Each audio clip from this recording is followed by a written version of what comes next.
Muy buenas noches para todas aquellas personas que regularmente nos siguen por nuestro canal personal de YouTube o por nuestra cuenta personal de Facebook, con el propósito de seguir nuestras reflexiones o simplemente nuestras opiniones acerca de los más importantes acontecimientos de Colombia o del mundo cuando las circunstancias así lo exijan. Esta noche me quiero referir en particular a las respuestas que he recibido por parte de algunos amigos,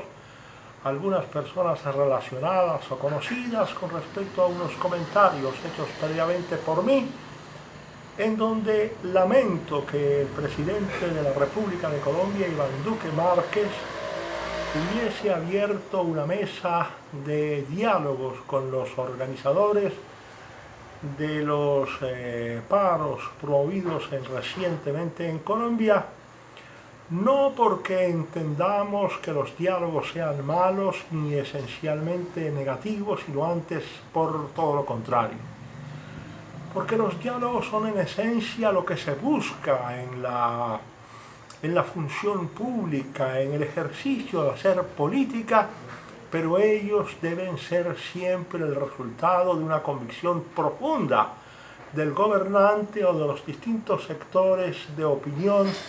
que participan en lo público, en la política de una determinada sociedad, y no deben ser el resultado de una imposición de unos grupos independientemente de que sean minoritarios o mayoritarios. Por ahora es importante que digamos que estos grupos son minoritarios en la medida en que están organizados alrededor de unos partidos políticos que en las elecciones presidenciales y en las elecciones para el Congreso de la República en el año 2018 no obtuvieron las mayorías. Pero independientemente de esas circunstancias, digamos que las protestas y las aspiraciones de cientos de miles de colombianos son apenas justas y naturalmente es importante escucharlas. Pero repetimos, el diálogo, que es en esencia lo que busca la política para poder llegar a consensos, para poder llegar a pactos que sean lo suficientemente importantes a fin de traducirlas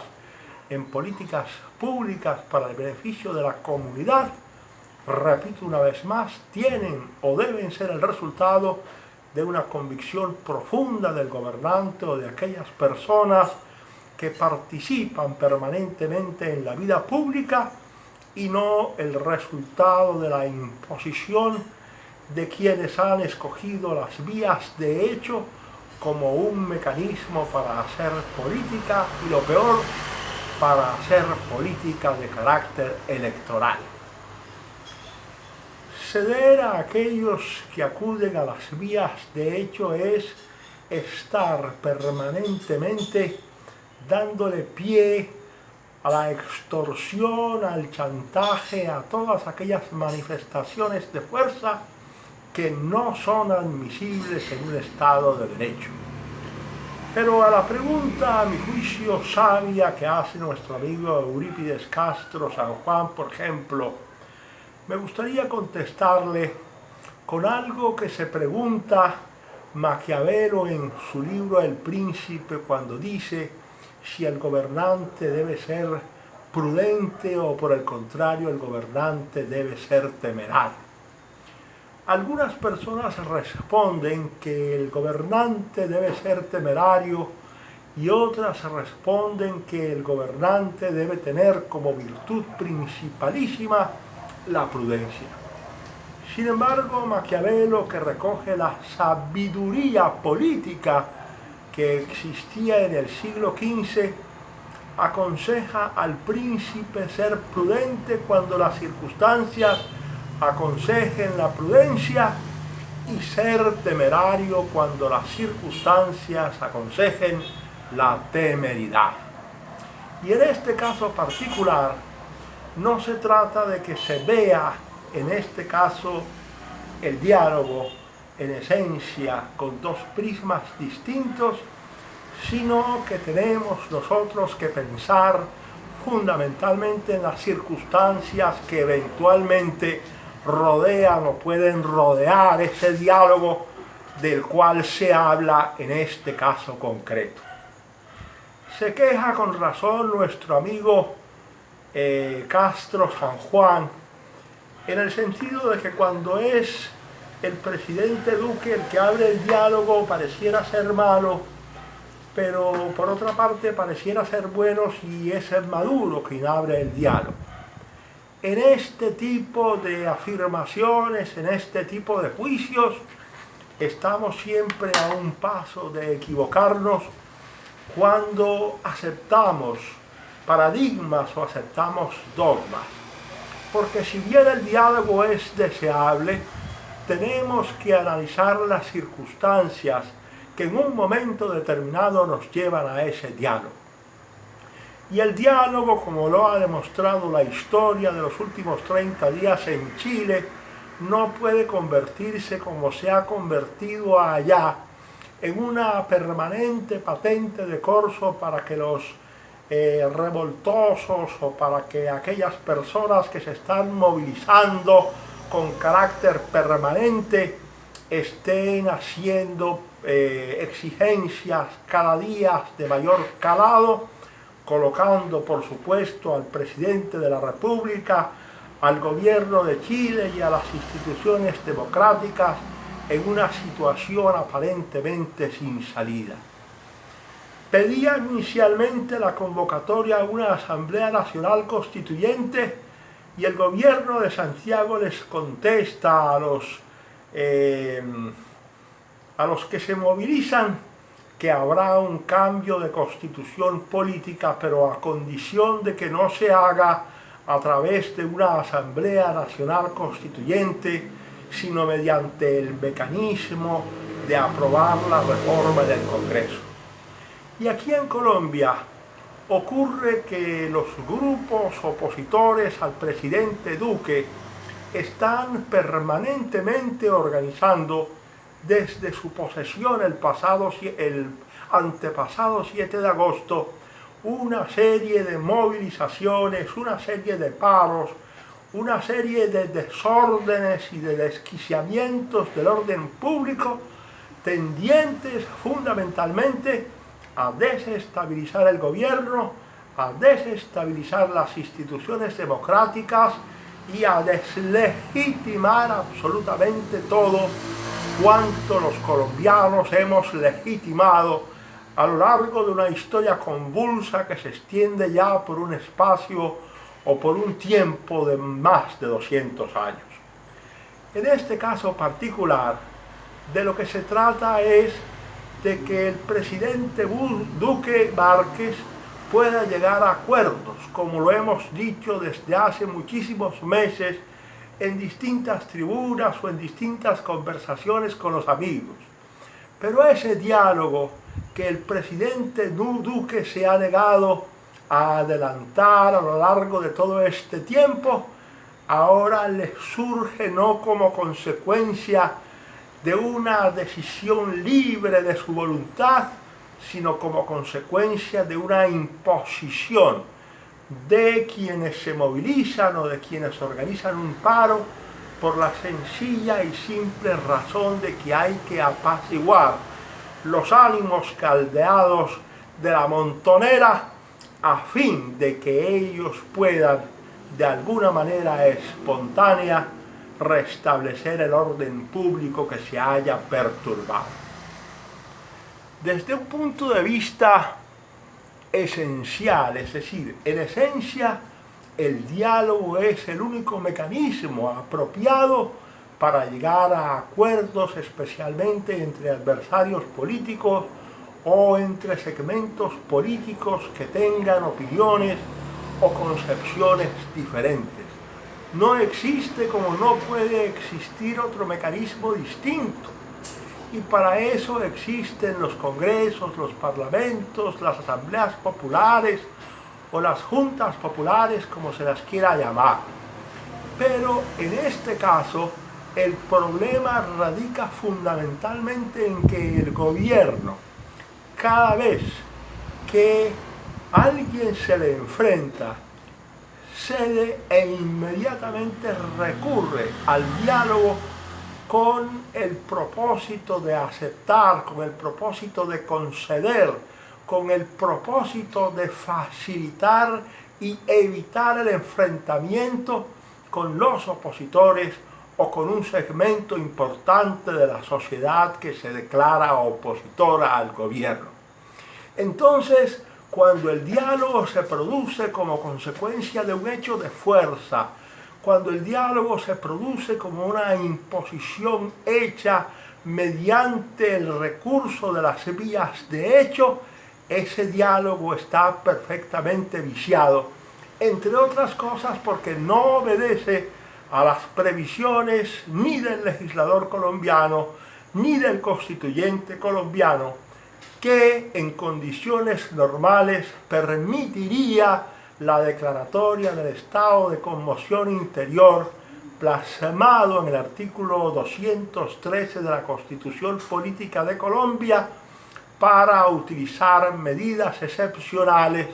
que garanticen el restablecimiento del orden público. De tal manera que para quienes han entendido o creen entender con su particular ambigüedad las cosas, quiero decirles que absolutamente todo debe analizarse en su contexto. El diálogo sí, pero no como producto de una imposición de unas minorías violentas, porque por muy importante que haya sido el paro o que hayan sido las movilizaciones, no han podido reunir, sino por decir algo, 500.000 personas, mientras existen unas mayorías silenciosas a las que los marchantes, o los marchistas o los movilizados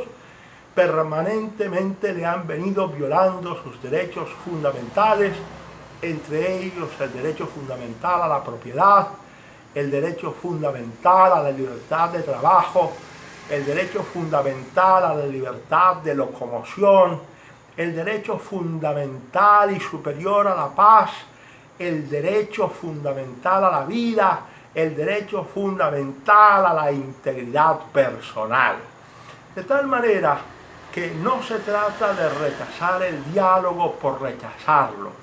Se trata de que nosotros en Colombia estamos organizados,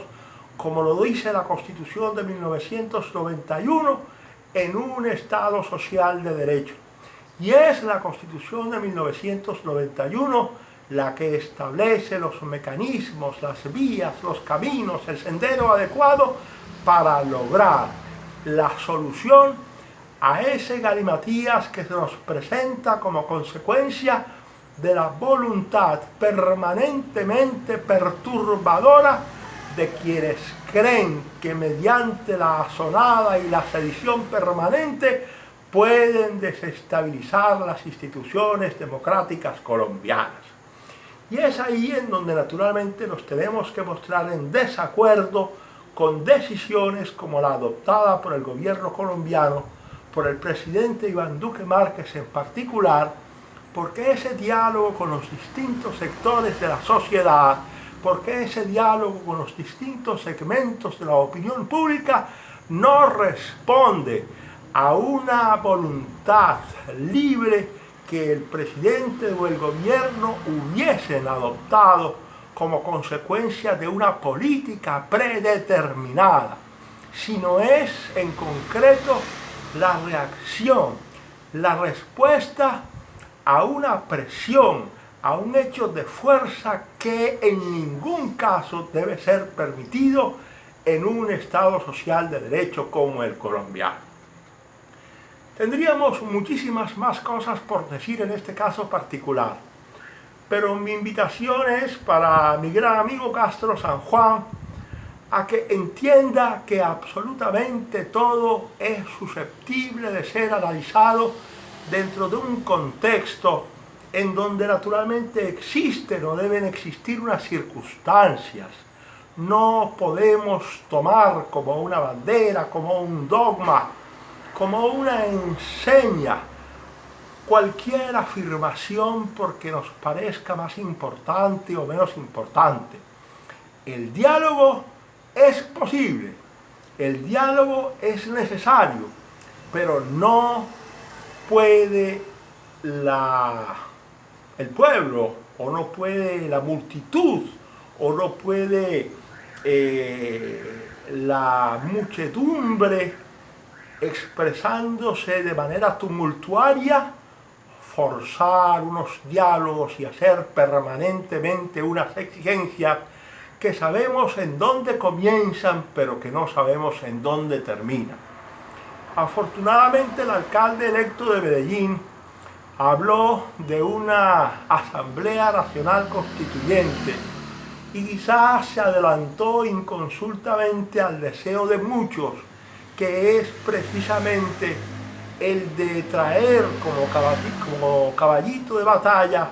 la posibilidad de una Asamblea Nacional Constituyente a fin de desquiciar el sistema en un momento en donde lo importante es el llamado a la tranquilidad, a la paz y a la concordia. Sí al diálogo, pero no al diálogo que surja como consecuencia de las vías de hecho